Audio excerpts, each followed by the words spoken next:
When Clara Jennings defies her father's warnings and rides into cursed Sable Ridge, she finds a wounded Comanche warrior and a choice that will change her life forever. Before we get into the story, comment below where in the world you are. Watching from today? The morning sun beat down on Clara Jennings' shoulders as she guided her chestnut mare through the narrow path leading towards Sable Ridge. The land stretched out before her, dry and unforgiving, painted in shades of rust and amber. Her father's warnings echoed in her mind. That place is cursed, Clara. Spirits roam those canyons, spirits that don't take kindly to our kind. But Clara didn't believe in curses. At 25, she had seen enough of life to know that most fears were born from things people didn't understand. And what she did understand were her boots, her horse, and the healing herbs her late mother had taught her to find between thorn and stone. Today she needed desert willow bark. Little Tommy Wilson's cough had gotten worse, and the town doctor had done nothing but shake his head and tell his mother to prepare for the worst. Clara knew better. She'd seen her mother heal worse with the right remedies. Just a little farther. "Penny," she whispered to her horse, patting its neck. The animal snorted in response, clearly unhappy about venturing this deep into unfamiliar territory. The sun was high overhead when Clara finally spotted what she was looking for, a cluster of desert willows growing near a hidden spring. She dismounted, tethered Penny to a scrubby bush, and began collecting the bark, carefully placing it in the leather pouch at her waist. That's when she heard it, the unmistakable sound of buzzards circling. She looked up, shielding her eyes from the sun. 3 large birds wheeled in lazy circles above a narrow canyon about 100 yards away. Clara hesitated. Buzzards meant death, or something close to it. The sensible thing would be to finish gathering her bark and head back to town before the day grew any hotter. But Clara Jennings had never been sensible in the ways that mattered most. "Come on, Penny," she said, untethering her horse. "Let's take a look." The canyon was narrow, its walls rising, like red sentinels on either side. The buzzard circles grew tighter as Clara approached. She tied Penny to a juniper at the canyon's mouth and continued on foot, one hand on the small knife she kept in her boot, a gift from her father who, for all his warnings, had taught her never to go anywhere unprotected. The smell hit her first, the metallic tang of blood mixed with sweat and dirt. Then she saw him. A man lay wedged in a crevice of the canyon wall, his chest rising and falling in shallow, irregular breaths. Blood had soaked through his buckskin shirt, now dried to a rusty brown. Near his outstretched hand lay a tomahawk, its handle intricately carved but untouched. Clara knew immediately who she was looking at, a Comanche warrior, the people her town spoke of in hushed, fearful tones, the people her father called savages from his pulpit every Sunday. She should turn around, she should ride back for help. But help in these parts meant judgment, rifles, and death. Clara had seen it before. Native men found alone, wounded or lost, never making it back to town alive. Justice was a word with a different meaning on this frontier. The man's eyes suddenly fluttered open, dark, fever-bright, and filled with pain. He tried to reach for the tomahawk, but the movement sent a spasm of pain across his face. "Don't," Clara said softly, kneeling beside him but still keeping a careful distance. "I'm not here to hurt you," his eyes fixed on her, wary and defiant, even in his weakened state. A bullet wound, Clara realized, examining the tear in his shirt. Not fresh, maybe 2 days old, but badly infected. Making her decision, she tore a strip from her petticoat, soaked it with water from her canteen, and gently pressed it to his lips. "You're not dying today," she whispered. "Not here. Not like this."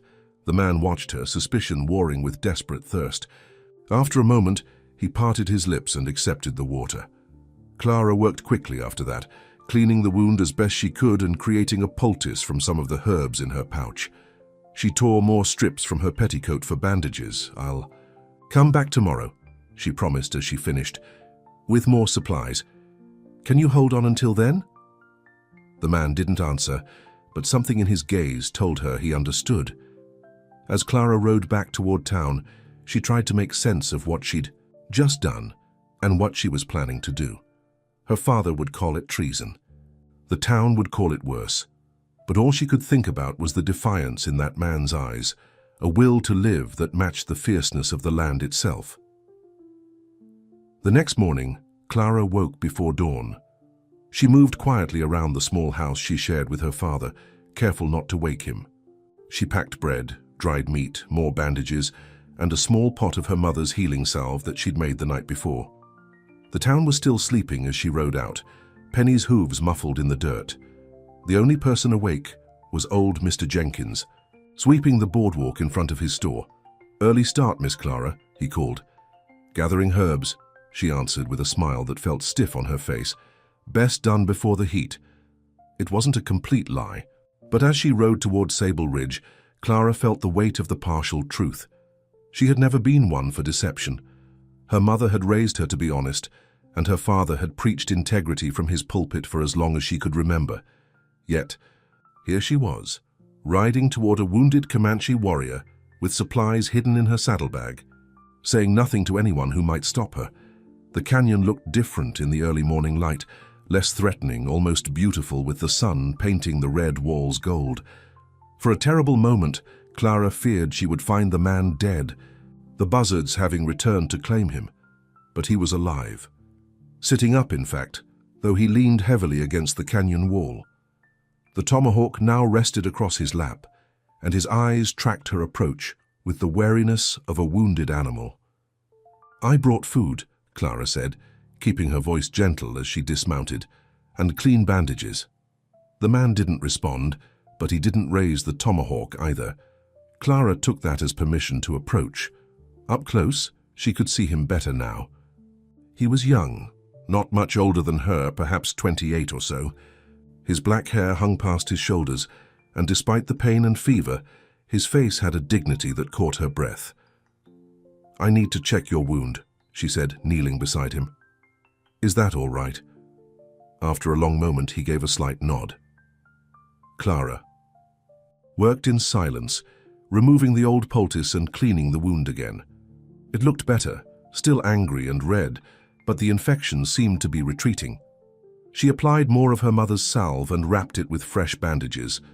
"You should eat," she said when she was done, offering him the bread and meat.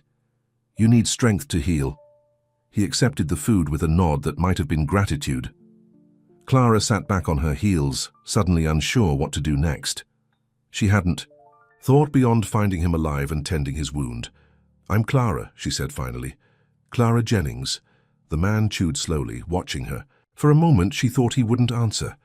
Then, "Kohan."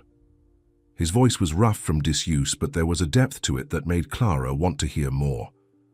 "Kohan," she repeated. "That's your name?" He nodded once.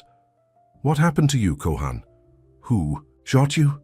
His expression darkened and his hand tightened on the tomahawk. "White men, hunters. I was hunting too. They saw me, shot without speaking." The simple explanation made Clara's stomach twist with shame. This was not the story told in town of savage raids and unprovoked attacks. This was something else entirely. "I'm sorry," she said, knowing how inadequate the words were. Kohan's gaze met hers, searching. "Why do you help?" It was a fair question, one Clara had asked herself all night. "Because it's what my mother would have done," she answered honestly. "And because no one deserves to die alone in a canyon." "I am Comanche," he said, as if that explained everything, as if she might not have realized who she was helping. "I know." Clara held his gaze. "That doesn't change my answer." A hint of surprise flickered across his face, quickly masked. He turned away, looking toward the mouth of the canyon. "You should go. Not safe for you here." "I'll come back tomorrow," Clara said, standing up. "With more food and medicine." Kohan looked up at her, his expression unreadable. "Maybe I will be gone tomorrow." "Are you strong enough to leave?" Clara asked, doubting it. The slight grimace that crossed his face was answer enough. "Then I'll see you tomorrow," she said with more confidence than she felt. "Try to rest." As she rode away, Clara glanced back. Kohan was watching her, his dark silhouette framed by the red canyon wall. Something about that image stayed with her, all the way home. "You're distracted today, Clara." Her father's voice snapped Clara back to the present. They were sitting at dinner, and she realized she'd been pushing the same potato around her plate for several minutes. Reverend Jennings was a tall man with steel-gray hair and the bearing of someone who had seen too much during the war. The loss of his wife 5 years ago had only hardened him further, leaving deep lines around his eyes and mouth. "Just tired," Clara said, forcing herself to take a bite. "I've been gathering a lot of herbs lately." "For the Wilson boy?" Her father nodded. "How is he?" "Better. The willow bark tea is helping his cough. Your mother would be proud." There was a softness in his voice that appeared only when he spoke of her mother. "She always said you had her gift for healing." Guilt twisted in Clara's stomach. What would her father say if he knew she was using that gift to heal a Comanche warrior, a man he would consider an enemy? "There's been talk," Reverend Jennings continued, his tone changing, "about Comanches seen near Sable Ridge, sheriffs putting together a party to ride out and investigate." Clara's fork clattered against her plate. "When?" Her father gave her a curious look. "Not for a few days. Why do you ask?" "Just wondering if it's safe for me to keep gathering herbs out that way." "It's not," he said firmly. "Not until they clear the area. Those savages don't distinguish between armed men and defenseless women, Clara. Maybe they're just passing through," Clara interrupted, unable to stop herself. "Maybe they don't want trouble." Her father's eyebrows rose. "That's a naive view of people who've been raiding settlements up and down the territory. I've seen what they do, Clara, during the war and after. There's no reasoning with savages who don't value white lives." Clara bit her tongue. She wanted to ask if white men valued Comanche lives, if the hunters who shot Kohan without speaking had considered the value of his life. "Promise me you'll stay close to town for the next while," her father said, his expression softening with concern. "At least until the sheriff's sure the area is safe." "I promise," Clara said, the lie bitter on her tongue. Later that night, Clara lay awake, staring at the ceiling. Kohan's face kept appearing in her mind, the dignity in his pain, the wariness in his eyes. She thought of the sheriff's party, riding out to investigate. She knew what that really meant. She had to warn Kohan, but how could she get him to safety when he could barely sit up? Sleep eluded her as she turned the problem over and over in her mind. By the time dawn broke, she had made her decision. It was risky, possibly the most dangerous thing she'd ever done, but she couldn't see another way. The next morning, Clara packed more thoroughly. Food that would keep, all the medicine she could spare, an extra blanket, and a small pistol her father kept in his desk, just in case. She left a note saying she was visiting a sick family on the other side of town and might be gone all day. Kohan was awake when she arrived, looking stronger than the day before. The fever had broken, and some color had returned to his face. "You came back," he said, and Clara couldn't tell if it was surprise or something else in his voice. "I said I would." She dismounted and knelt beside him. "How do you feel?" "Better." He watched as she unpacked the supplies. "Why bring so much today?" Clara met his gaze directly. "Because there's a search party forming in town, looking for Comanche. Near Sable Ridge, they'll be riding out in a few days." Kohan's expression didn't change, but his hand moved to the tomahawk. "I must go then." "You're not strong enough to travel far," Clara said. "Not yet. Then I will fight." "One against how many? With a bullet wound barely healed?" Clara shook her head. "There's a place we can go. A cave my mother showed me when I was young. It's well hidden, farther up in the ridge. You'd be safe there until you're strong enough to return to your people." Kohan studied her face. "Why do you risk this for me? Your people would call you traitor." It was a question Clara had asked herself all night. "I don't know," she admitted. "Maybe because it's the right thing to do. Maybe because I'm tired of the hatred and the killing. Or maybe—" she hesitated. "Maybe what?" "Maybe because when I look at you, I don't see an enemy. I see a person who deserves to live." Something shifted in Kohan's expression, a softening around the eyes that made Clara's heart beat faster. "Can you stand?" she asked, looking away. "With help?" It took effort, but with Clara's support, Kohan managed to get to his feet. She helped him onto Penny, then mounted behind him to keep him steady. His body was warm against hers, and she tried not to think about how inappropriate this would seem to anyone who saw them. The journey to the cave was slow and painful. Twice they had to stop so Kohan could rest. His breathing labored from the exertion. But by midday they reached their destination, a narrow opening in the rock face, almost invisible unless you knew where to look. Inside, the cave opened up, into a space large enough to stand in, with a small natural chimney that would carry smoke away without revealing their location. Clara helped Kohan sit with his back against the wall, then busied herself making a small fire and preparing a place for him to rest. "Your mother showed you this place?" Kohan asked as he watched her work. Clara nodded. "She used to bring me here to gather special herbs that only grow in the shadows of the ridge. She said this cave was a secret between us." Her voice softened with memory. "She died 5 years ago." "My mother is also gone," Kohan said unexpectedly. "She was wise, like yours sounds." It was the most personal thing he had shared, and Clara paused in her work, touched by the confidence. "Tell me about your people," she said as she sat across from him. "Are they looking for you?" "Yes, but they will not find me here." His eyes held hers. "They are camped far from this place. I was hunting alone when I was attacked." "You need to rest now," Clara said, noticing the fatigue in his face. "I have to get back before my father grows suspicious, but I'll return tomorrow."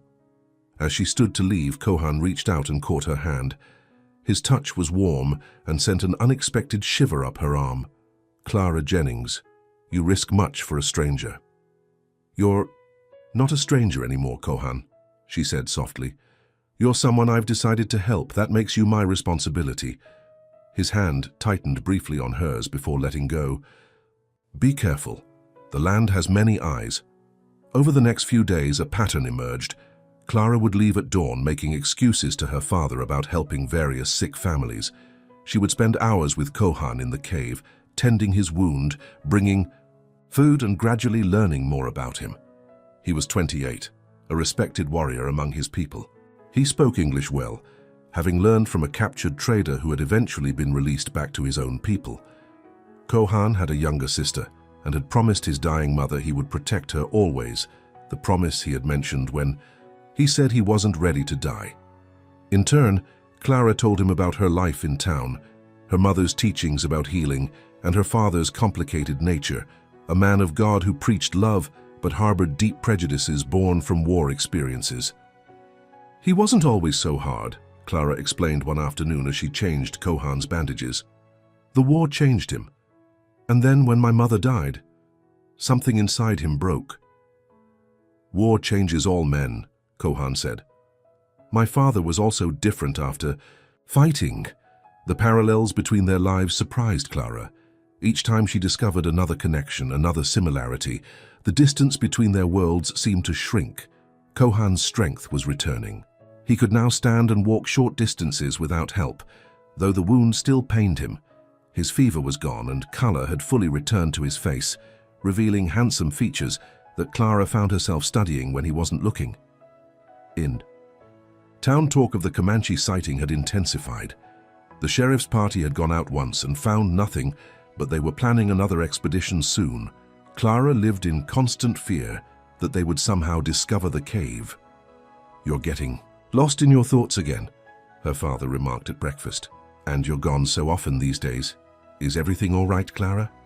"Just busy with healing work," she said, avoiding his eyes. "There's been a lot of sickness this season. Mrs. Wilson told me how you saved little Tommy. Said no doctor could have done better."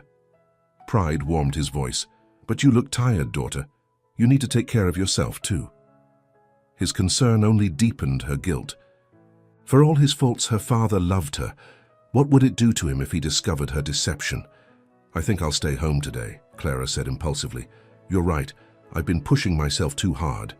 Her father smiled. "Good. I've missed your company." They spent the day together, working in their small garden and repairing a loose shutter. It felt like old times before her mother died, when laughter came more easily to both of them. But as night fell, Clara's thoughts returned to Kohan. Would he worry when she didn't come? Would he think she had abandoned him? The next morning, she left earlier than usual, packing extra food to make up for her absence. When she reached the cave, Kohan was standing at the entrance, the tomahawk in his hand, watching the path below. "You didn't come yesterday," he said as she approached, his voice carefully neutral. I couldn't get away. My father was growing suspicious. Clara dismounted. I'm sorry if you were worried. I thought perhaps you had decided I was not worth the risk after all. There was something vulnerable in his admission that made Clara's heart twist. No, she said softly. That's not what happened. They stood looking at each other, the morning sun casting long shadows around them. Something had changed between them, a tension that hadn't been there before, a current that Clara was afraid to name. Come inside, Kohan said finally. I have something to show you. In the cave he had fashioned a small carving from a piece of wood, a bird in flight, its wings spread wide. For you, he said, holding it out. To thank you for my life. Clara took it, running her fingers over the smooth surface. It's beautiful. Like the maker, Kohan said quietly. Clara looked up, startled by his words. He was watching her with an intensity that made her breath catch. I should check your wound, she said, setting the carving carefully aside. As she unwrapped the bandages, her fingers brushed against his skin. He was warm, so warm, and the simple contact sent a jolt through her that she couldn't ignore. The wound was healing well, the angry red fading to pink. Soon he wouldn't need her care anymore. Soon he would be strong enough to return to his people. The thought filled Clara with an unexpected sadness. It's almost healed, she said, her voice not quite steady. Another week, maybe less, and you'll be able to travel. Yes, Kohan agreed, but he didn't sound happy about it. Clara began rewrapping the wound, trying to keep her touch clinical and detached, but when she finished, Kohan caught her hand and pressed it against his chest, over his heart. Do you feel that? He asked. It beats because of you, Clara Jennings. Clara could feel the strong, steady rhythm beneath her palm. Kohan, I know, he said, releasing her hand. I should not speak this way. We are from different worlds. Yes, Clara whispered, though she didn't move away. Different worlds. But sitting there in the dim light of the cave, those worlds didn't seem so far apart anymore. That evening, as Clara rode back toward town, her mind was so full of Kohan that she almost didn't notice the riders until they were almost upon her. She reined in Penny sharply, her heart jumping into her throat. It was Sheriff Dawson and 3 other men, rifles resting across their saddles. Evening, Miss Jennings, the sheriff said, tipping his hat.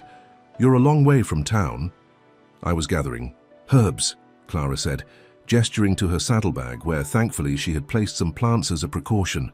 Up near Sable Ridge? That's risky these days. We've had reports of Comanche in the area.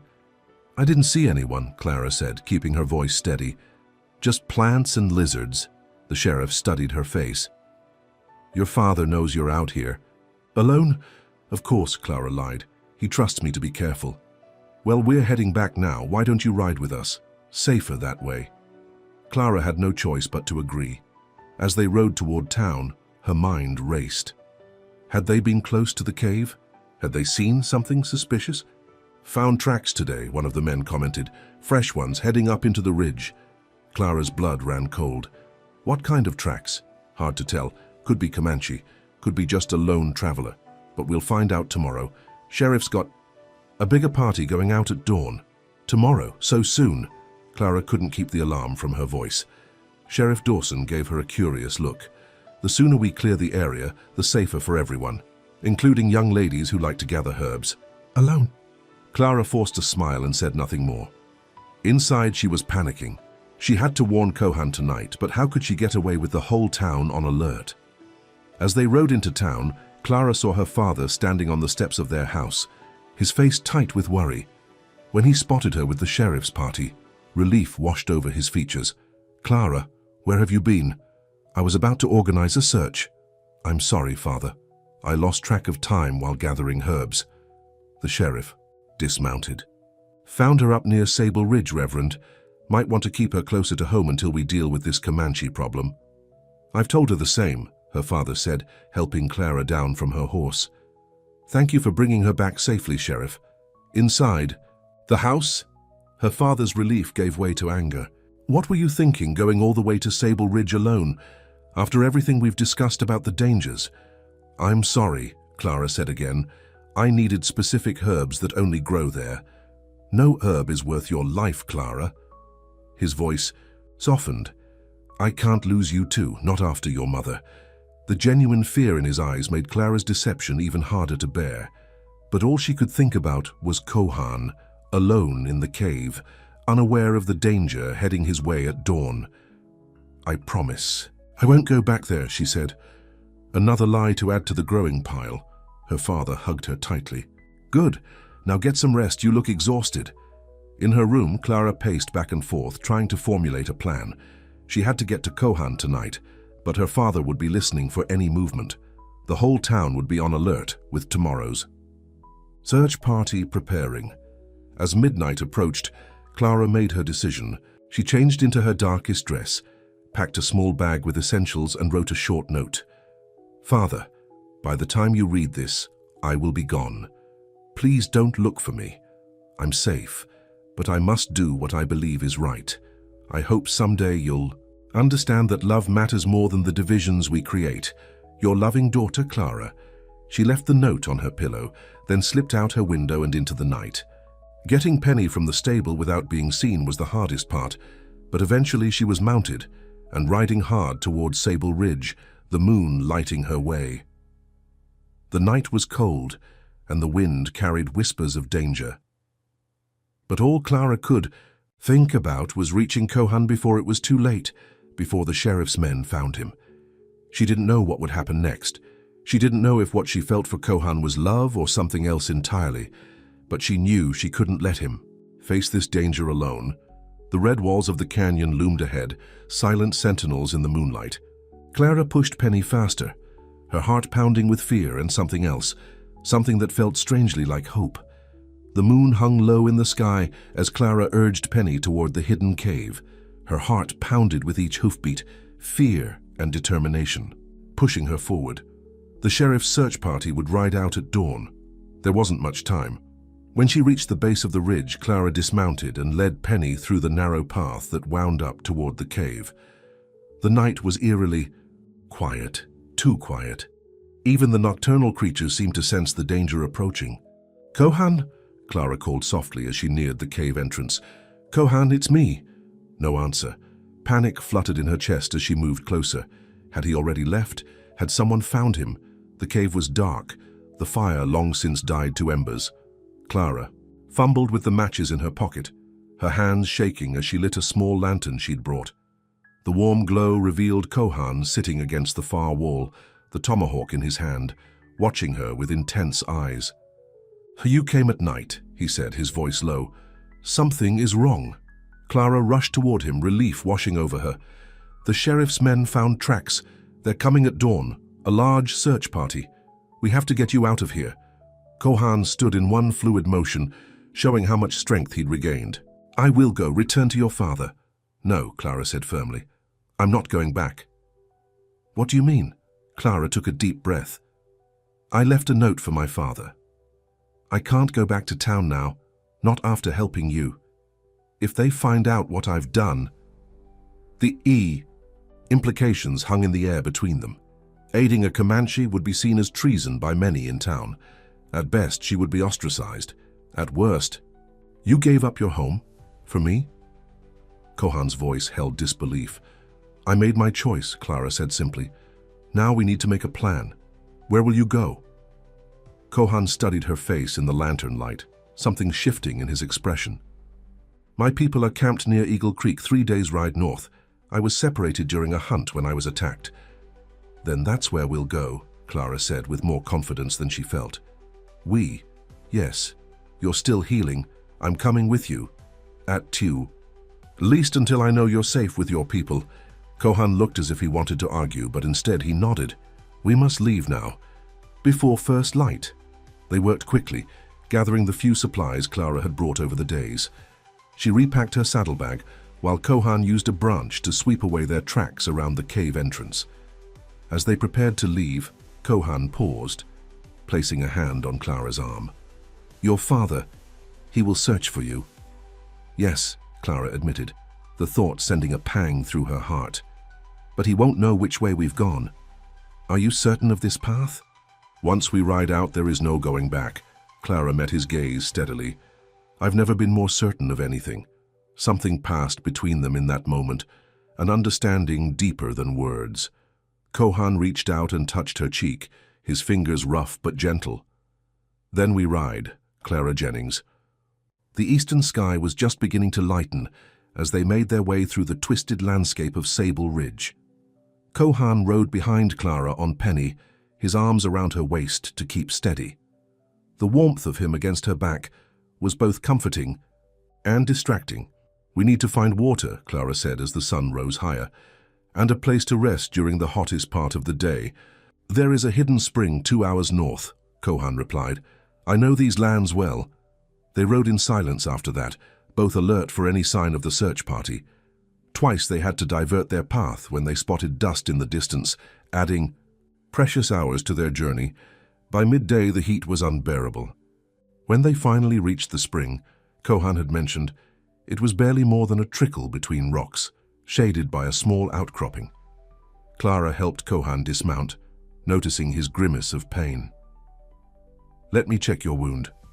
Later, he said. First, we must cover our tracks.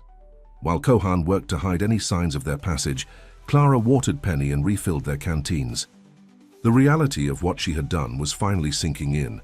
She had left everything behind. Her father, her home, her place in the world. For a man she barely knew.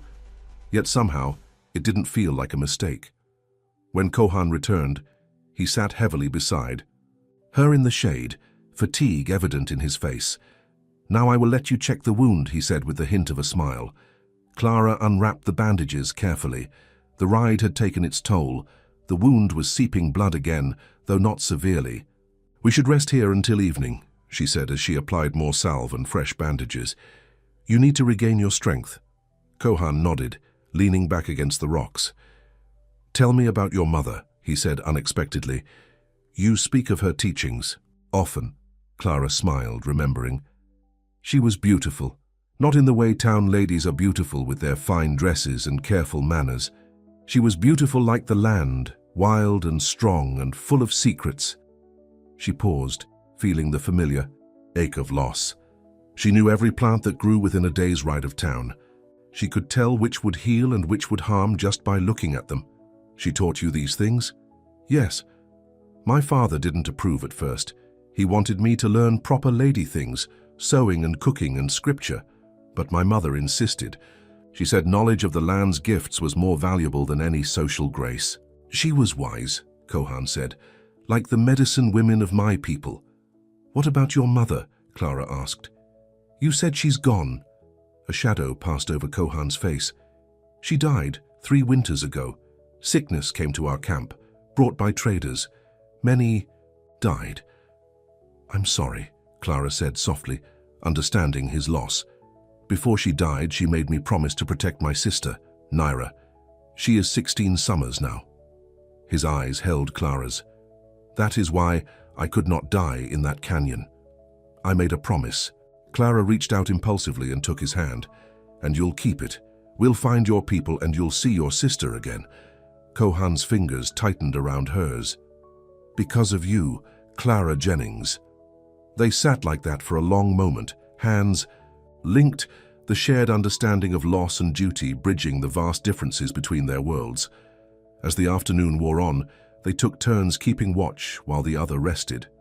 Clara dozed fitfully, dreams of her father's face, hurt and confused as he read her note. Mixing with images of the sheriff's men closing in around them, she woke to Kohan's hand on her shoulder, gentle but urgent. Riders, he said simply. Coming. From the south, Clara scrambled to her feet, heart racing. The search party? Perhaps, or travelers. We cannot take the risk. They gathered their things quickly, erased all signs of their presence, and mounted Penny. The terrain north of the spring grew more rugged, with narrow paths winding between rocky outcroppings.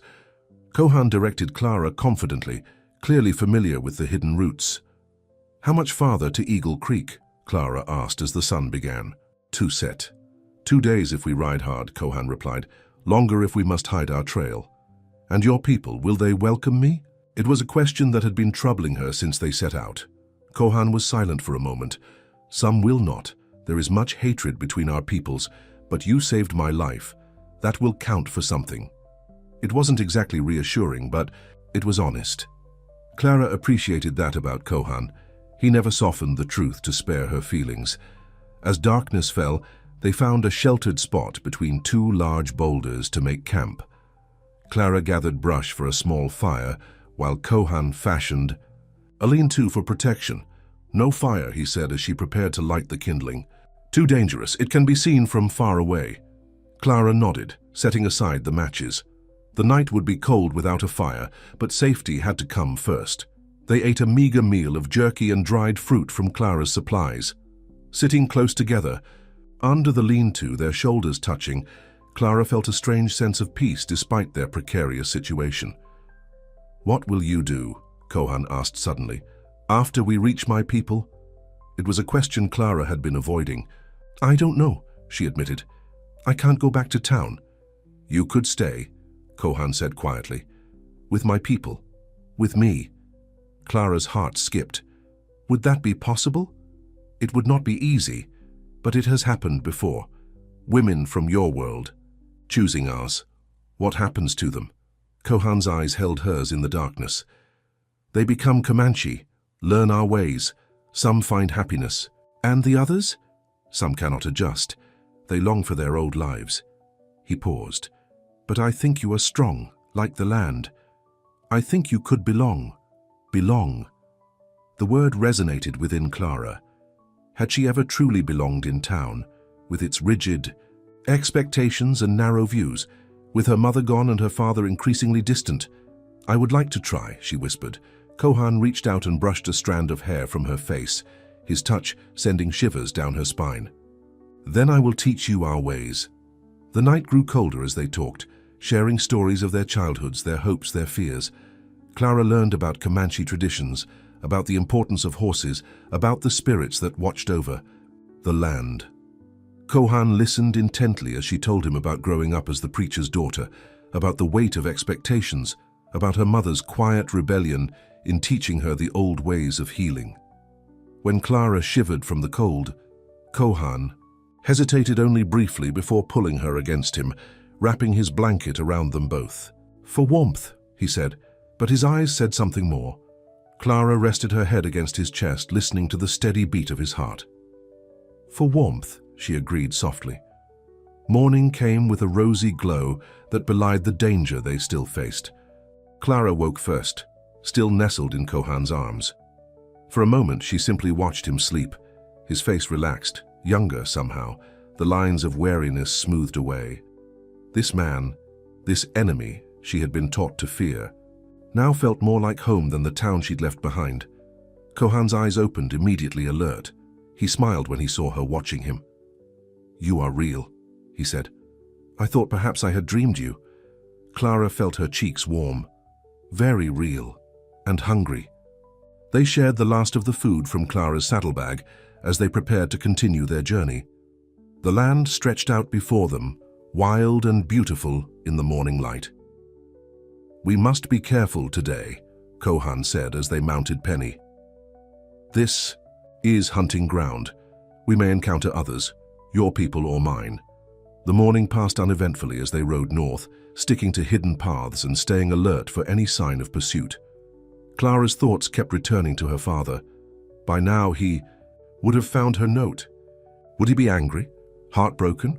Would he lead his own search party? "You're thinking of your father," Kohan said, reading her expression. "Yes. I hate that I've hurt him. You chose your own path. That takes courage. Or foolishness," Clara said, with a sad smile. "Sometimes they are the same thing." Around midday, they stopped to rest near a small creek. Penny drank gratefully while Clara refilled their canteens.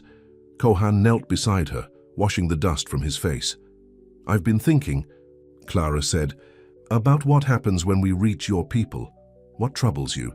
Will they accept that I've come willingly, or will they think you've taken me captive?" Kohan considered this. "I will speak for you. Tell them how you saved my life, but..." He hesitated. "But what? It would be easier if we were bound together." If you were not just a white woman, but my woman, Clara's heart raced at his words. What are you saying, Kohan? He took her hands in his expression serious. Among my people, when a man and woman choose each other, they simply declare it so. No ceremony like your people have, but a bond just as strong. Are you asking me to marry you? Clara could hardly believe what she was hearing. I am asking. If you would stand beside me, be my partner, my wife in your words. His eyes searched hers. I know it is sudden. I know we come from different worlds. But when I am with you, those differences seem small. Clara felt as if the ground had shifted beneath her. Just days ago, she had been the preacher's daughter, dutiful and proper. Now she was here, in the wilderness, being asked to join her life with a Comanche warrior. Yet somehow, it felt right.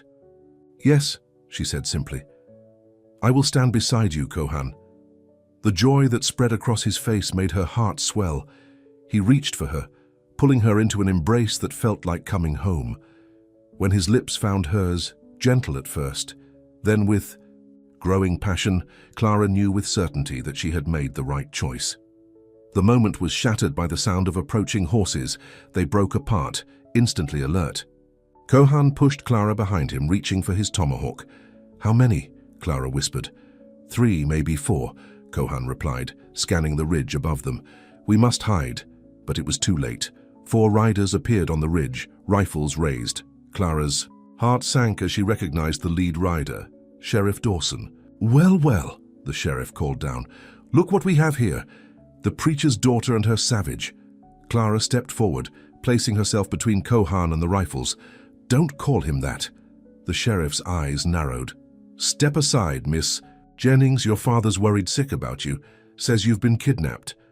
I wasn't kidnapped. I left willingly. The sheriff spat on the ground. That's not what your father believes. And looking at the situation, I'd say he's right. This Comanche's obviously bewitched you somehow. Put down your weapons, Clara demanded. We've done nothing wrong. Nothing wrong? The sheriff laughed harshly. Consorting with the enemy is wrong, Miss Jennings. Your father taught you better than that. Kohan moved to stand beside Clara, his posture tense but controlled. We do not want trouble. Let us pass. Not happening, savage, one of the other men growled. The only place you're going is to meet your maker. Clara felt sick with fear. Please, she said, addressing the sheriff directly. He was injured. I helped him. That's all. Now we're just trying to get him back to his people. And you thought you'd go along for the ride? The sheriff's voice was skeptical. Come now, Miss Jennings, whatever story he's spun for you, it's lies. These people can't be trusted. The only lies here are the ones you're telling yourself, Clara retorted. About who's the enemy and who isn't. The sheriff's face hardened. I've had enough of this. Boys, take aim. No, Clara cried, moving closer to Kohan. If you want to shoot him, you'll have to shoot me too. A tense silence fell over the canyon. The sheriff's men looked at each other uncertainly. They had come prepared to kill a Comanche warrior, not the preacher's daughter. Clara. The new voice came from behind. The sheriff. A rider moved forward, and Clara's heart stopped as she recognized her father. Reverend Jennings looked older than when she'd last seen him just a day ago. His face was haggard with worry, his eyes red-rimmed. Father, Clara whispered. Step away. From him, Clara, her father said, his voice strained. Please. Whatever he's told you, whatever he's made you believe. He hasn't made me believe anything, Clara interrupted. I chose to help him. I chose to leave with him. No one forced me. Her father dismounted slowly, keeping his distance. Why, Clara? Why would you throw away everything, your home, your reputation, your future, for a savage? The word stung, even coming from her father. He's not a savage. His name is Kohan. He's a man just like you, with family who loves him, just like you love me. It's not the same, her father insisted. It is exactly the same, Clara said firmly. Mother would have understood that. The mention of her mother made her father flinch. Your mother isn't here. She can't protect you from the consequences of this madness. I don't need protection. I need you to listen. Clara took a deep breath. I'm going with Kohan to his people, not as a captive, but as his wife. The shock on her father's face would have been almost comical under different circumstances. His wife? Clara, do you hear yourself? You can't possibly... I can. I have. She looked at Kohan, drawing strength from his steady presence beside her. I love him. It was the first time she'd said the words aloud, but she knew they were true. Somehow, in the span of a few days, this man had captured her heart as surely as if they'd known each other for years. Love? Her father repeated incredulously. You barely know him. I know enough, Clara said simply. I know he's kind and brave and honorable. I know he respects me and values what I have to offer. I know I feel more alive with him than I ever did in town. The sheriff made an impatient noise. This is all very touching, Reverend, but we came out here to deal with a Comanche problem, and that's what we're going to do. Clara's father held up a hand. Wait, Sheriff, let me talk to my daughter. We've done enough talking, the sheriff countered. That savage has clearly corrupted her mind somehow. The sooner we put him down, the sooner she'll come to her senses. You will not harm him, Clara said, her voice steel. If you try, I swear I'll never forgive any of you. I'll never come back to town no matter what you do. Her father stepped closer, his face softening. Clara, please, think about what you're saying. Think about what you're giving up. I have thought about it. I've made my choice, as Clara held her ground. The question is, what choice will you make, Father? Will you let the sheriff kill an innocent man? Will you condemn your own daughter for following her heart? A heavy silence fell over the canyon as her father struggled visibly with his decision. The sheriff and his men kept their rifles trained on Kohan, waiting for the word. Sheriff, Reverend Jennings said finally, his voice weary, lower your weapons. You can't be serious, the sheriff protested. After we tracked them all this way? I said lower your weapons, her father repeated more firmly. That's my daughter standing there. I won't see her hurt physically or otherwise. The sheriff hesitated, then reluctantly signaled his men to lower their rifles. This is a mistake, Reverend. Clara's father ignored him, focusing on his daughter. Clara, I'm begging you, come home with me. We can forget this ever happened. Clara shook her head sadly. I can't do that, Father. My place is with Kohan now. Then, you leave me no choice. Her father's expression hardened. If you go with him, you are no longer my daughter. You will never be welcome in town again. The words cut deep, but Clara had expected them. I understand, she said, fighting back tears. I hope someday you'll understand too. Her father turned away, unable to look at her any longer. Let's go, Sheriff. There's nothing more to be done here. You're making a mistake, Reverend, the sheriff insisted. We can take her by force if necessary, for her own good. No, her father said firmly. She's made her choice, God help her. The sheriff looked as if he wanted to argue further, but something in the Reverend's face stopped him. With a final glare at Kohan, he turned his horse. If we ever see you near town again, Savage, we won't be so generous, he warned. Kohan remained, silent, his face impassive, but his hand found Clara's and squeezed it gently. They watched as the riders departed, her father's slumped shoulders the last thing Clara saw, before they disappeared over the ridge. Only then did she allow the tears to fall. Kohan pulled her into his arms, holding her as she cried. You have given up much for me, he said softly against her hair. Not as much as I've gained, Clara replied, looking up at him through her tears. He kissed her then, a kiss that tasted of salt and promise and the uncertain future stretching before them. When they broke apart, Clara felt something settle within her, a certainty that transcended all doubt. Let's go, she said, wiping away her tears. Your people are waiting. As they mounted Penny and continued north, Clara didn't look back. The life she had known was behind her now.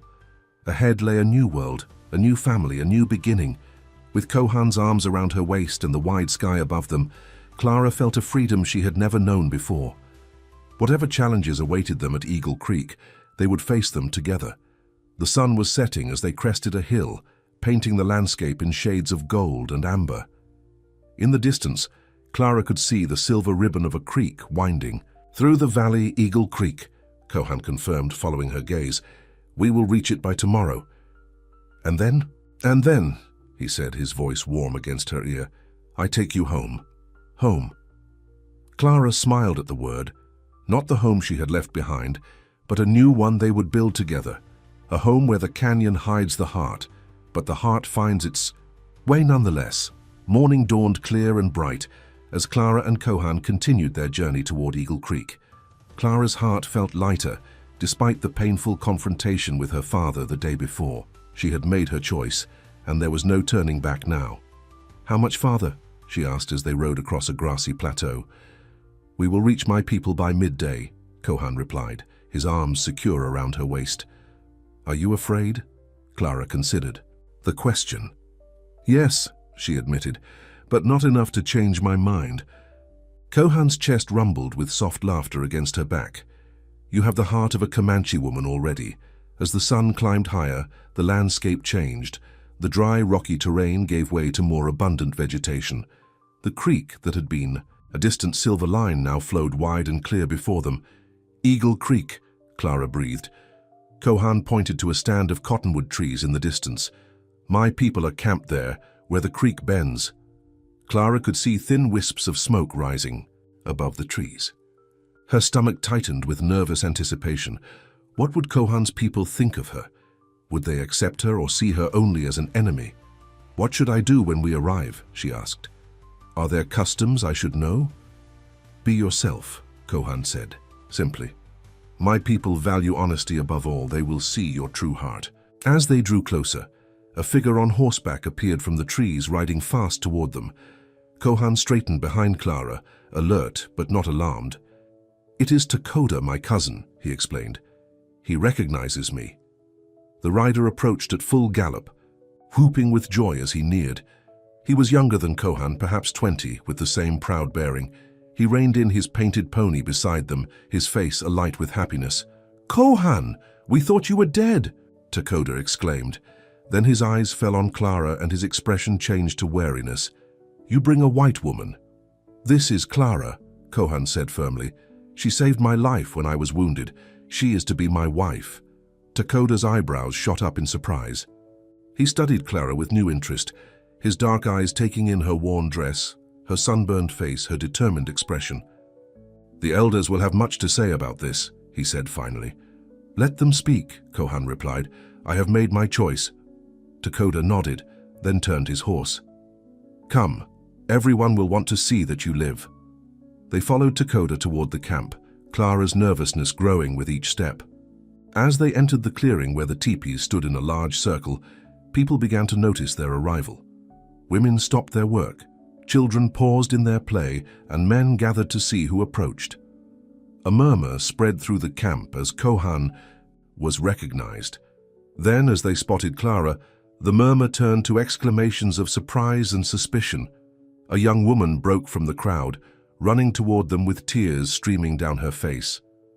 "Naira," Kohan said softly, dismounting quickly despite his still healing wound. His sister threw herself into his arms, sobbing with relief. She was slender and beautiful, with the same proud features as her brother. "We thought you were dead," she cried, clinging to him. "When you didn't return from the hunt." "I'm here now," Kohan soothed, holding her tight. "Because of her." Naira looked up, noticing Clara for the first time. Her tear-stained face registered confusion, then suspicion. Clara dismounted slowly, feeling the weight of dozens of stairs. She stood tall, reminding herself that she had nothing to be ashamed of. "This is Clara," Kohan said, putting an arm around his sister. "She found me wounded in a canyon. She tended my injuries and helped me escape when white men came hunting me. Without her, I would be dead." Naira stepped forward, studying Clara's face intently. "You saved my brother." Clara nodded. "I couldn't leave him to die." "Why?" The question was direct, challenging. "Because it was the right thing to do," Clara said simply.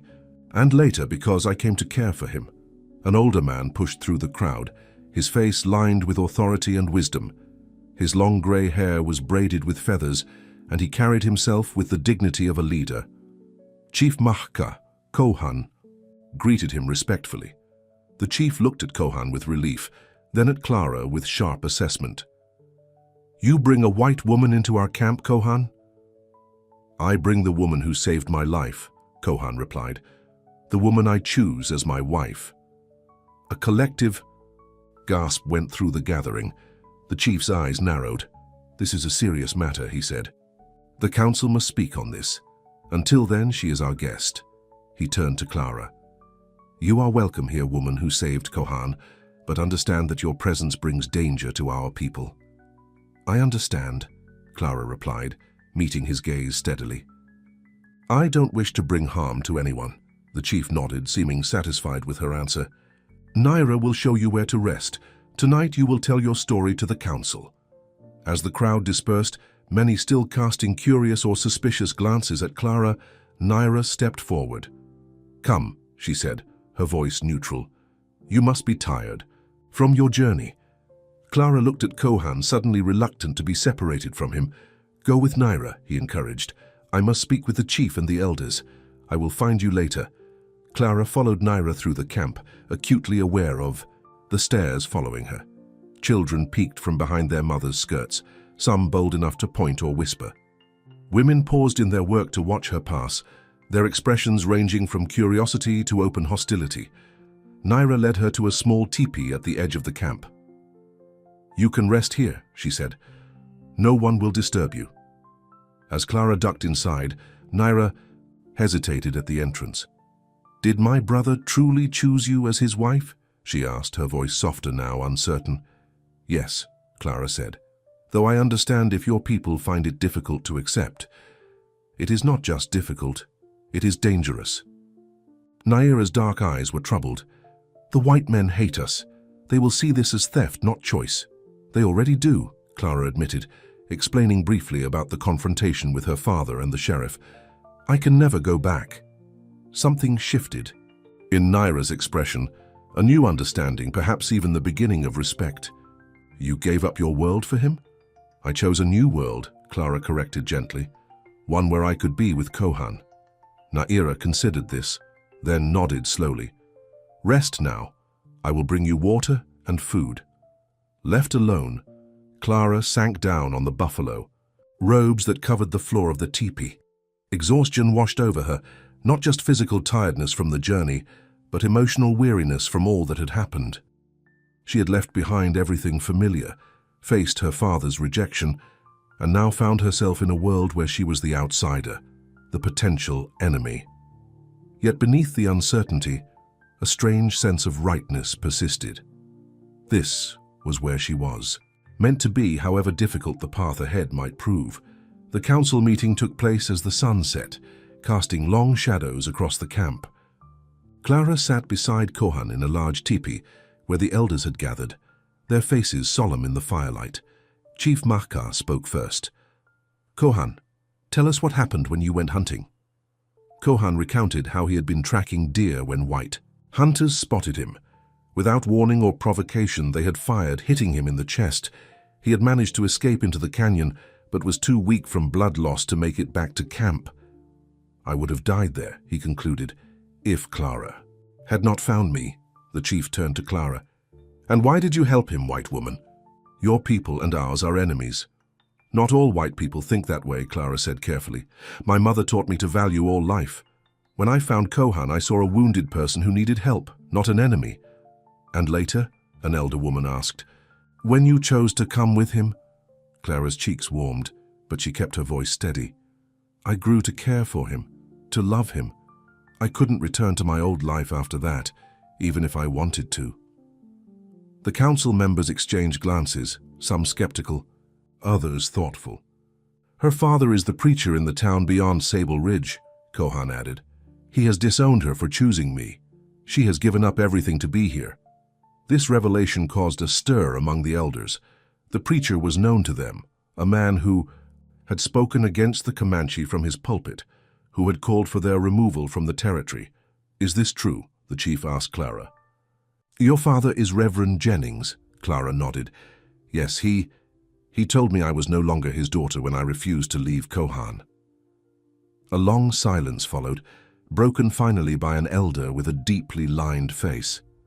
I remember another white woman who came to us many summers ago, he said slowly. She too chose our ways over her people's. She became Comanche in her heart, though her skin remained pale. She lived among us until her death, respected by all. What became of her? Clara asked. She became the mother of 3 warriors who still ride with us, the elder replied with a slight smile. One of them sits here now. He nodded to a middle-aged man, whose features showed his mixed heritage. Hope flickered in Clara's heart. If there was precedent, perhaps her acceptance wouldn't be impossible after all. Chief Maka raised his hand for silence. We have heard. Enough. Kohan, you wish to take this woman as your wife? I do, Kohan said firmly. She is brave and true. She belongs with us, with me. And you, Clara Jennings, you wish to become Comanche, to leave behind your ways and learn ours? Clara met the chief's penetrating gaze without wavering. I wish to be with Kohan. If that means becoming Comanche, then yes, I will learn your ways with an open heart. The chief nodded slowly. Then we will allow this. But know that the path will not be easy. There will be those among us who will not accept you quickly, and the danger from your people remains. I understand, Clara said. Then it is decided. The chief stood. Tomorrow at sunset, you will be joined as husband and wife in the Comanche way. Until then, Clara will stay with Naira and Kohan with his cousin. As they left the council teepee, Kohan pulled Clara aside, his eyes bright with happiness. You did well, he said. The chief rarely decides so quickly on such matters. I was terrified, Clara admitted with a small laugh. I was sure they would send me away. Kohan touched her cheek gently. They see what I see, a woman of great heart and courage. Clara leaned into his touch, savoring the brief moment of closeness before they would be separated until their wedding. Tomorrow, Kohan whispered, you will be my wife in the eyes of my people. I already am in my heart, Clara replied. The next day passed in a blur of new experiences. True to her word, Naira took Clara under her wing, teaching her the basics of Comanche daily life, how to build a fire properly, how to prepare certain foods, how to address the elders with respect. To Clara's surprise, Naira was a patient teacher, correcting without criticizing, explaining without condescension. You are not what I expected, Naira admitted, as they worked together preparing a special stew for the wedding feast. When Kohan first spoke of a white woman, I imagined someone, weak and frightened, crying for her comfortable home. Clara smiled wryly. My home wasn't always so comfortable, and I've never been one for crying when there's work to be done. That is good. A Comanche wife must be strong. Naira hesitated, then added softly, My brother has not smiled so much. Since before our mother died, you have brought joy back to him. Clara felt a warm glow at the words, the first real acceptance she had felt since arriving at the camp. As sunset approached, several women came to help Clara prepare for the ceremony. They brought a beautifully tanned deerskin dress, decorated with intricate beadwork and fringed at the sleeves and hem. It was made for the chief's daughter, but she outgrew it before her wedding, one of the women explained. It is good fortune that you are the same size she was. Clara ran her fingers over the soft leather, admiring the craftsmanship. It's beautiful. I've never worn anything like it. You are to be Comanche now, the woman said simply. You should dress as one. They helped her into the dress, then brushed her hair until it shone, weaving small white flowers into the strands. When they finished, Naira brought a polished piece of metal that served as a mirror. Clara hardly recognized herself. The deerskin dress transformed her, making her look like she belonged in this world rather than the one she had left behind. The flowers in her hair softened her appearance, and her days in the sun had brought a golden glow to her skin. Kohan will be proud to call you wife, Naira said with approval. The ceremony itself was simpler than Clara had expected. The entire camp gathered in a circle as the sun began to set. Kohan waited with the chief at the center, dressed in his finest clothes, his hair plaited with feathers of honor. When Clara approached, led by Naira, a hush fell over the gathering. Kohan's face lit up at the sight of her, his eyes filled with love and pride. Chief Maka spoke in Comanche first, then translated for Clara's benefit. Today, Kohan and Clara join their lives together. He has chosen her and she has chosen him, crossing the boundaries that divide our peoples. May their union bring strength, not weakness, to our tribe." He wrapped their hands together with a strip of soft leather, binding them physically as they were choosing to bind their lives. "Kohan, do you take this woman as your wife to protect and provide for, to stand beside in peace and war until death separates you?" "I do," Kohan said clearly, his eyes never leaving Clara's. "Clara, do you take this man as your husband to support and care for, to stand beside in times of plenty and times of need until death separates you?" "I do," Clara replied, her voice steady despite the emotion welling in her chest. "Then before all present, you are now husband and wife. May the spirits bless your union." The chief untied the leather binding, but Kohan kept hold of Clara's hand, raising it high for all to see. A cheer went up from some of the gathering, not all, Clara noted, but enough to warm her heart. The celebration that followed lasted well into the night. There was food and music, dancing and storytelling. Clara sat beside Kohan, now officially his wife, watching the unfamiliar rituals with wonder and growing affection. Not everyone welcomed her. She caught several distrustful glances, heard whispers she couldn't understand, but whose tone was clear enough. But there were also smiles, especially from the children who had overcome their initial shyness to peek at the strange white woman in their midst. "Are you happy?" Kohan asked softly as the night grew late. Clara looked at him. This man who had changed her life in ways she could never have imagined just weeks ago. "Yes," she said simply, "I am where I belong." Later they retired to Kohan's teepee, now their shared home. Alone at last, Kohan took her in his arms, his touch gentle yet insistent. "Wife," he murmured against her hair. "My husband," Clara replied, the words still new and wonderful on her tongue. Under the starlight filtering through the smoke hole of the teepee, they came together as husband and wife, their differences forgotten in the language of love that needed no translation. The days that followed settled into a rhythm as Clara began to adapt to her new life. Each morning she woke before dawn to help the other women start the fires and prepare the first meal of the day.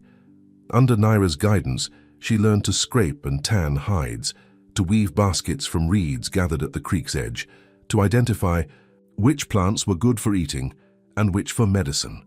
Her knowledge of healing proved especially valuable. When one of the children developed a high fever, Clara prepared a willow bark tea that brought it down by morning.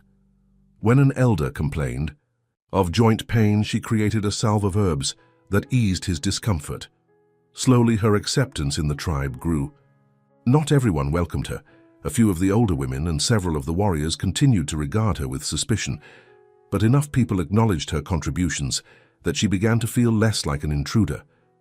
Kohan watched her adaptation with pride, helping when he could but giving her space to find her own place among his people. "You are becoming Comanche faster than anyone expected," he told her one evening as they sat outside their teepee watching the sunset.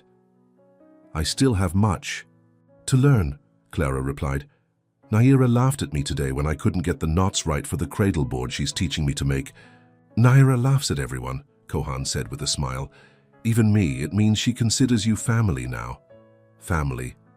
The word brought both warmth and a twinge of sadness. Clara couldn't help thinking of her father, wondering if he still thought of her, if he regretted his harsh words. She had made a new family here, but the loss of her old one still ached. Kohan seemed to read her thoughts. "You miss your father?" "Sometimes," Clara admitted. "Not enough to regret my choice, but yes, I miss him." Kohan took her hand, his touch comforting. "It is natural to grieve what is lost, even as you embrace what is found." A commotion at the edge of camp interrupted their conversation. Takoda was riding in fast, his expression urgent. He dismounted in a fluid motion and strode directly to the chief's teepee, ducking inside without the usual formal announcement. "Something's wrong," Kohan said, rising to his feet. Moments later, the chief emerged from his teepee, his face grave. He called for the warriors to gather.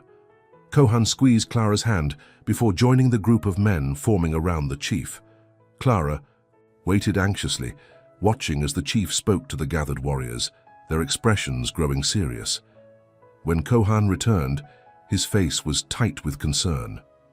"What is it?" Clara asked. "What's happened?"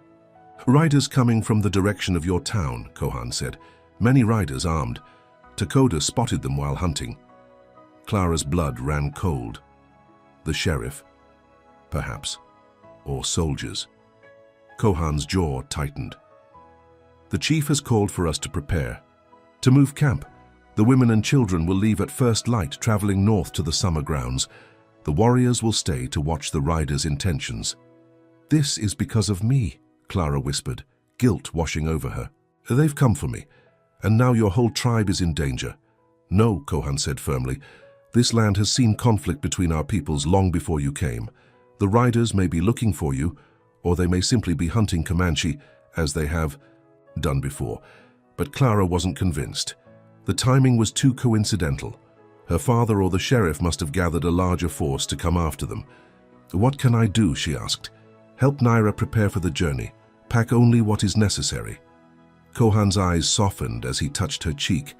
"And know that whatever comes, I do not regret bringing you here." That night, the camp was a flurry of activity as everyone prepared to move. Clara worked alongside Naira, helping to dismantle teepees and pack the tribe's belongings onto travois that would be pulled by horses. The children were quiet, sensing the tension in the adults around them. The elders sat in council with the chief, their voices low and serious as they discussed strategy.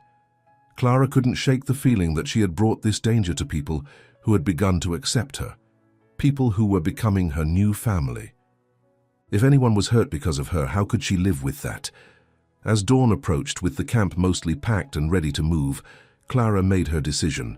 She found Kohan checking the horses that would carry the tribe's possessions. "I need to speak with you," she said, drawing him away from the others. "What troubles you?" he asked, noting her serious expression. "I'm going to ride out to meet the riders," Clara said firmly. "If they're looking for me, I'll turn myself over to them. I won't let your people be harmed because of me."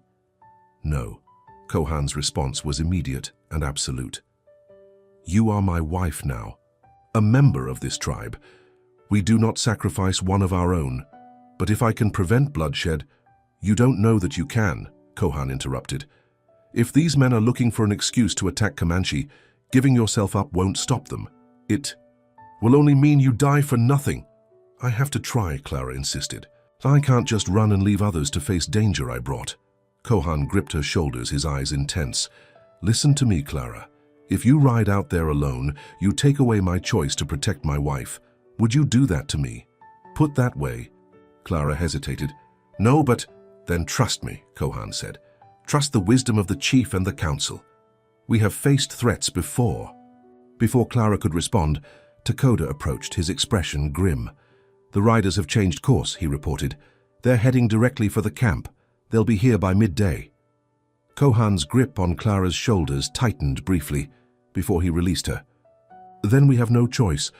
The women, children, and elders must leave now. The warriors will stay and face whatever comes." Clara looked into her husband's eyes, fear gripping her heart. "Kohan, please, go with Naira," he said firmly. "Help protect the others. That is how you can best serve the tribe now." "I can't leave you," Clara whispered. "You must." Kohan's voice softened. "I found you in a canyon, bleeding and alone. You saved me then. Now let me protect what I love most." He kissed her fiercely, as if memorizing the feel of her lips against his. When they broke apart, Clara saw the resolve in his eyes and knew she couldn't change his mind. "Promise me you'll be careful," she said. "Promise me you'll come back to me." "I promise," Kohan replied. "Now go. Naira is waiting." As Clara joined the group preparing to leave, her heart was heavy with fear and guilt.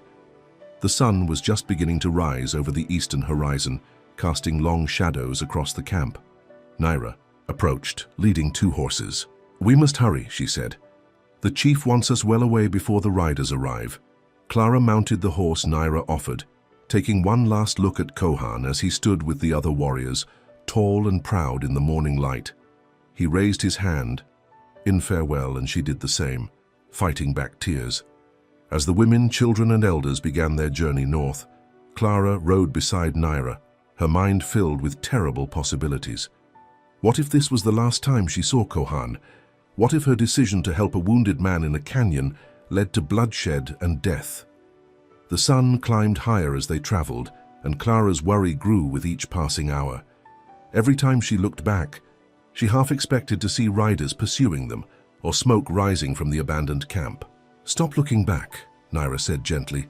"It changes nothing." "I can't help it," Clara admitted. "I feel like this is my fault." "My brother chose you," Naira replied. "He knew the risk. We all did." She paused, then added, "But for what it's worth, I think he chose well." The unexpected words of approval brought fresh tears to Clara's eyes. "Thank you, Naira." They had been traveling for several hours when they heard it, the distant but unmistakable sound of gunfire. Clara reined in her horse, turning to look back the way they had come.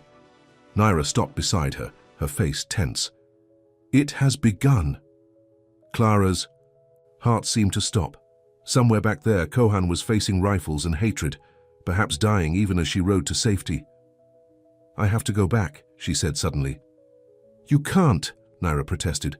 "Kohan wanted you safe, and I want him alive." Clara's mind was made up. "Maybe I can stop this. Maybe they'll listen to me." "They will kill you," Naira warned. "Maybe. But I have to try." Clara looked at the young woman who had become her friend and sister. "Take care of the others. I'll bring Kohan back if I can." Before Naira could argue further, Clara turned her horse and galloped back toward the camp, toward the sound of gunfire, toward the man she loved, and the confrontation she had tried to avoid. The wind whipped tears from her eyes as she rode. But her vision remained clear, fixed on the horizon where smoke now rose in an ominous dark plume. Whatever was happening, she would not let Kohan face it alone. She was Comanche now, and Comanche did not abandon their own. Clara rode hard toward the rising smoke, her heart pounding in rhythm with her horse's hooves. The sound of gunfire had stopped, which worried her even more than the continued shooting would have. What did the silence mean? Who had won? Was Kohan? No. She couldn't think that way. She had to believe he was alive. As she crested a hill overlooking the abandoned camp, Clara reined in her horse, taking in the scene below. The camp was in disarray. Several teepees had been knocked down, and a wagon was burning, sending black smoke into the clear blue sky. Men on horseback moved about the clearing, some in cavalry uniforms, others in civilian clothes, and the Comanche warriors. Clara squinted, searching desperately for any sign of Kohan or the others. Then she saw them, a group of men sitting on the ground surrounded by armed riders, prisoners. Relief flooded through her when she spotted Kohan among them, apparently unharmed. But the relief was short-lived as she realized the danger was far from over. She had to act quickly. Clara urged her horse forward, riding openly down the hill toward the camp. She had nothing to hide now. In fact, being seen was exactly what she wanted. As she approached, several riders turned in her direction, rifles raising instinctively. Then one of them lowered his weapon. "Hold your fire," he shouted. "It's a white woman!" Clara recognized the voice with a jolt of surprise. It was her father. She rode directly into the camp, drawing all eyes to her. The Comanche warriors watched with varying expressions of surprise and concern. Kohan half rose, only to be pushed back down by a soldier standing guard. Reverend Jennings rode forward to meet her, his face a mask of shock and relief. "Clara, thank God you're alive." "What are you doing here, Father?" Clara demanded, dismounting to stand before him. "Why have you attacked these people?" Her father dismounted as well, reaching for her as if to embrace her, but Clara stepped back. His face fell at her rejection. "We came for you," he said, "to rescue you." "I don't need rescuing," Clara replied firmly. "I'm exactly where I want to be." Sheriff Dawson rode up beside her father, his expression grim. "That's not how your father tells it, Miss Jennings. According to him, you were taken against your will." Clara turned to her father in disbelief. "Is that what you told them? After what I said to you? After my note?" Her father had the grace to look uncomfortable. I couldn't believe you would choose this life willingly. I thought they must have bewitched you somehow or threatened you. The only threats have come from you," Clara said, her voice rising with anger. "These people took me in. They accepted me as one of their own, and now you've attacked them in my name." "They're savages, Clara," the sheriff insisted. "Just look at what happened to the Marshall family last month." "The Comanche had nothing to do with that," Clara interrupted. "It was white bandits using Comanche arrows to cover their tracks. If you'd bothered to investigate properly, instead of looking for someone to blame, you'd know that." The sheriff's face reddened. "You don't know what you're talking about, girl." "I know exactly what I'm talking about." Clara's voice was steel. "And I know that you have no right to be here, holding these men prisoner on their own land." A uniformed man, an army captain judging by his insignia, approached on horseback. "What's going on here, Sheriff? Who is this woman?" "This is my daughter, Captain Harris," Reverend Jennings answered before the sheriff could speak. "The one I told you was taken by the Comanche." The captain studied Clara with interest. "You seem remarkably unharmed, Miss Jennings, for someone who's been held captive." "Because I wasn't held captive," Clara said clearly, addressing the captain directly. "I chose to come here with my husband." "Husband?" The captain's eyebrows rose. "Yes, Kohan." Clara pointed to where Kohan sat with the other warriors. "We were married in the Comanche way. I live here now, as part of the tribe." The captain dismounted, approaching Clara with a thoughtful expression. "This complicates matters. Your father convinced us to accompany him on a rescue mission. If no rescue was needed—" "It wasn't," Clara stated firmly. "And these men have done nothing wrong. They were defending their homes from what they saw as an invasion, which it was." "Clara, please," her father pleaded. "You can't possibly want to stay with these people. Whatever they've done to you, whatever they've made you believe—" "Stop it," Clara interrupted, her patience at an end. "They haven't done anything to me except show me kindness and acceptance. More than I can say for you right now." Her father recoiled as if slapped. Clara turned back to the captain. "Please release them. This is all a misunderstanding. I'll take full responsibility for whatever happens." The captain hesitated, looking from Clara to the Comanche warriors and back again. "This isn't standard procedure." "Neither is attacking a peaceful camp based on a father's misguided beliefs," Clara countered. Before the captain could respond, a commotion broke out at the edge of the camp. Clara turned to see Naira riding in, followed by several other Comanche. Women. They had circled back, apparently unwilling to leave their men behind. "Naira, no!" Clara called out, but it was too late. One of the soldiers, startled by the sudden appearance of more Comanche, raised his rifle. The shot went wild, but it was enough to send everyone into motion.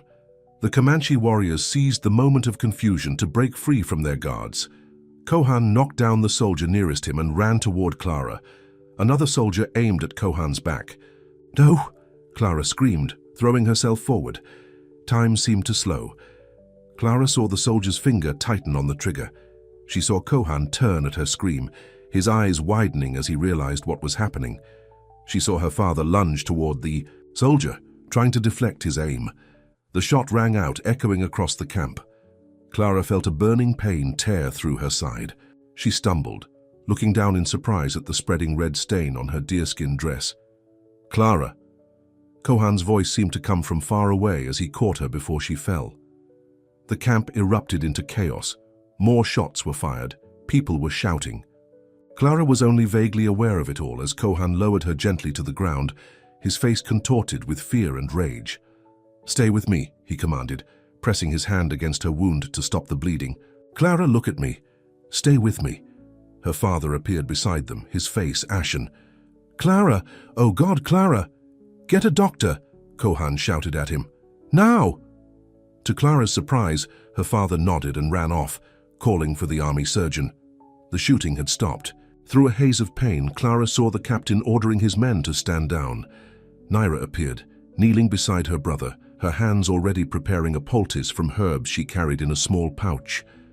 "Not all the blood is mine," Clara managed to say, noticing the dark stain on Kohan's shirt.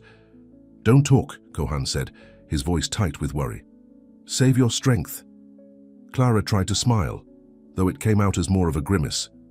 "Not dying today, not here. Not like this," she whispered, echoing the words she had said to him when she found him in the canyon. Kohan's eyes filled with tears. "No, you're not." Her father returned with a middle-aged man carrying a medical bag. The surgeon knelt beside, Clara gently moving Kohan's hands aside to examine the wound. "The bullet went through cleanly," he said after a moment. "Missed anything vital, from what I can tell. She's lost blood, but with proper care, she should recover." Relief washed over Kohan's face.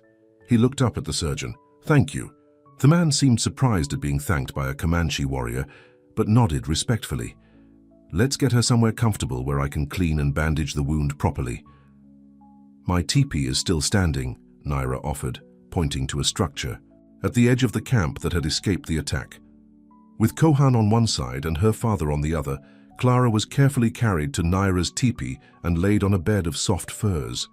The surgeon worked efficiently, cleaning the wound and bandaging it tightly. "She needs rest and plenty of fluids," he instructed when he was finished. "The wound should be cleaned and re-bandaged daily. Watch for signs of fever. I know how to." "Care for wounds," Naira said, her chin raised proudly. "I will tend to her." The surgeon hesitated, then nodded. "Very well. I'll check on her again tomorrow if we're still here." As he left, an uncomfortable silence fell over the teepee. Kohan sat close to Clara, holding her hand, while her father stood awkwardly near the entrance, his face still pale with shock. "You should rest," Kohan told Clara softly. "Not until this is resolved," she replied, her voice weak but determined. "Father, please come here." Reverend Jennings approached hesitantly, kneeling on the other side of Clara's bed. "I'm so sorry," he whispered. "This is all my fault." "Yes," Clara agreed, seeing no point in softening the truth. "It is, but what matters now is what you do next." "I'll do anything," her father said, his voice breaking. "Anything to make this right." "Then tell the captain the truth. Tell him you were wrong. Tell him I'm here by choice and that the Comanche have done nothing to deserve this attack." Her father's eyes darted to Kohan, then back to Clara. "And if I do this, you'll still be lost to me." "I was never lost, Father. I just found a different path." Clara squeezed his hand weakly. "But yes, my place is here now with Kohan and his people. That won't change." The Reverend closed his eyes briefly, as if in prayer. When he opened them, there was resignation but also a hint of understanding. "I'll speak to Captain Harris," he said. "I'll tell him the truth." "Thank you," Clara whispered. As her father left the teepee, Kohan bent to kiss Clara's forehead. "Rest now. I will make sure everything is handled." "Don't leave me," Clara pleaded, suddenly afraid. "Never," Kohan promised, settling beside her. "Sleep, my heart.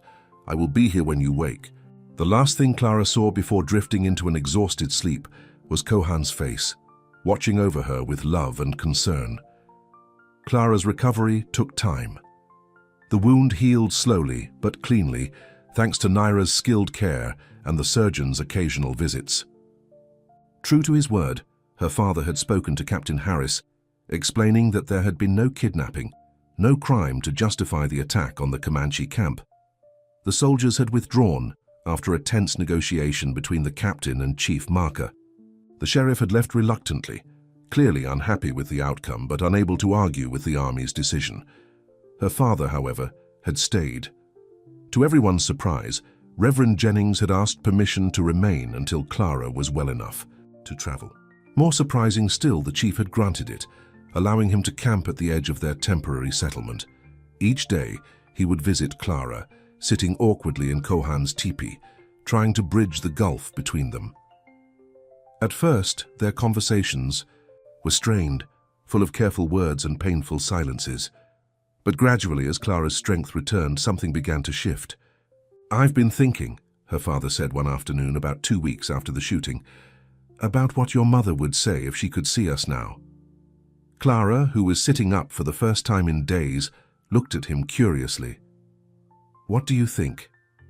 she'd say. A sad smile touched his lips. "She'd tell me I was being a stubborn old fool. That love is love no matter where it grows." Clara felt tears sting her eyes. "She would say that, wouldn't she? She always saw beyond the things that blinded the rest of us," her father admitted. "Just like you do." He glanced toward the entrance of the teepee, where Kohan was visible outside, talking with some of the other warriors. "I can't pretend to understand your choice, Clara. It goes against everything I've believed, everything I've preached. But, Clara prompted when he fell silent. But I've watched him with you. I've seen how he looks at you, how he cares for you, and it's not what I expected. He met her eyes directly. He loves you. That much is clear even to me. Yes, Clara said simply, and I love him. Her father nodded slowly. Then perhaps that's all that matters in the end. It wasn't forgiveness exactly, it wasn't acceptance, but it was a beginning, a small crack in the wall of prejudice that had separated them. As Clara continued to heal, the tribe began preparing to move north to join the rest of their people at the summer grounds. The damaged teepees were repaired or replaced, possessions were gathered, and plans were made for the journey. The night before they were to depart, Reverend Jennings came to say goodbye. He stood awkwardly before Clara and Kohan, his hat in his hands. "I'll be returning to town. Tomorrow," he said. "I've been away from my congregation too long."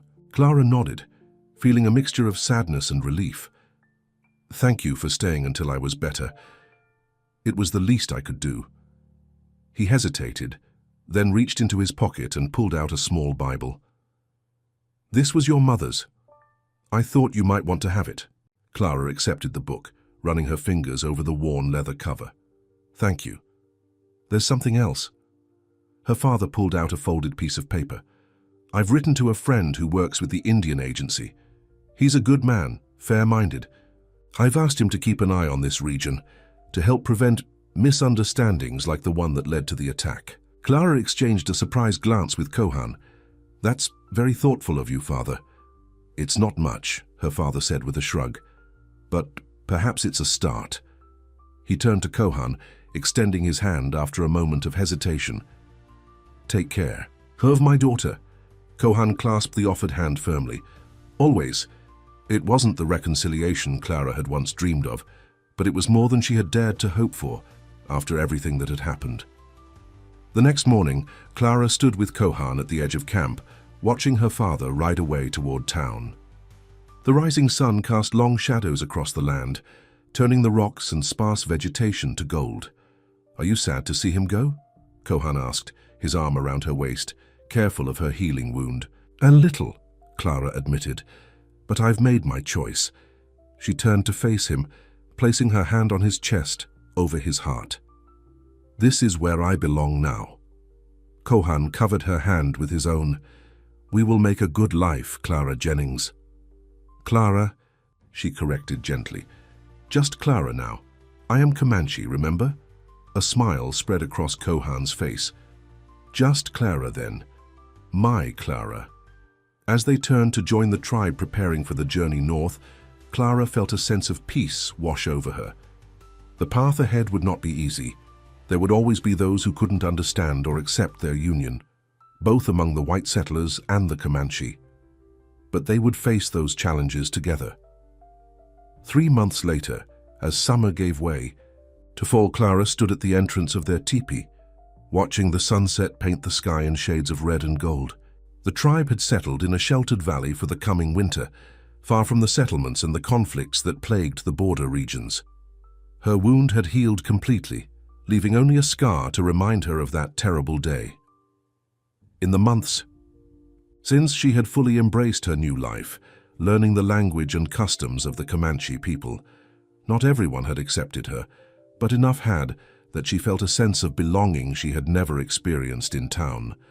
Naira had become like a true sister to her, teaching her with patience and increasingly with friendship. The children of the tribe no longer hid from her but sought her out, fascinated by her stories and the gentle way she treated their ailments. And Kohan had become her everything, her husband, her partner, her heart. "What are you thinking?" "About?" His voice came from behind her as his arms encircled her waist. Clara leaned back against him, content. "About how much has changed since that day I found you in the canyon." "For the better?" he asked, his breath warm against her ear. "For the better," she confirmed, turning in his arms to face him, "though I never imagined that helping a wounded man would lead me here." Kohan smiled, tracing the curve of her cheek with his finger. "The spirits guided your steps that day. They knew what was in your heart before you did. And what was in my heart? Clara asked, though she knew the answer. Courage, Kohan said, compassion, and room for love that crossed all boundaries. Clara stretched up to kiss him, feeling the familiar warmth spread through her at his touch.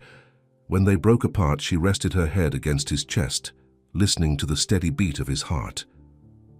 I have news, she said after a moment. What news? Kohan asked, stroking her hair. Clara took his hand and placed it on her stomach. By spring we will have a child of two worlds. Kohan's eyes widened, then filled with joy. He lifted her into his arms, spinning her around as she laughed. A child, he repeated in wonder. Our child.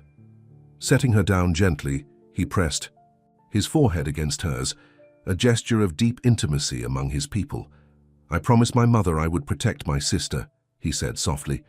Now I make a new promise. Our child will know the best of both worlds, the strength of the Comanche and the healing wisdom you bring. They will never have to choose between two hearts. No, Clara agreed, tears of happiness in her eyes. They will simply have a heart big enough for both. As the first stars appeared in the darkening sky, Clara and Kohan stood together at the threshold of their home, looking out at the land that had brought them together. The canyon where they had first met was far behind them now, but its lesson remained.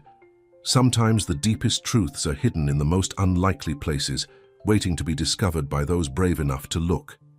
And sometimes when the canyon hides the heart, it is only so the heart can find its true home. The end.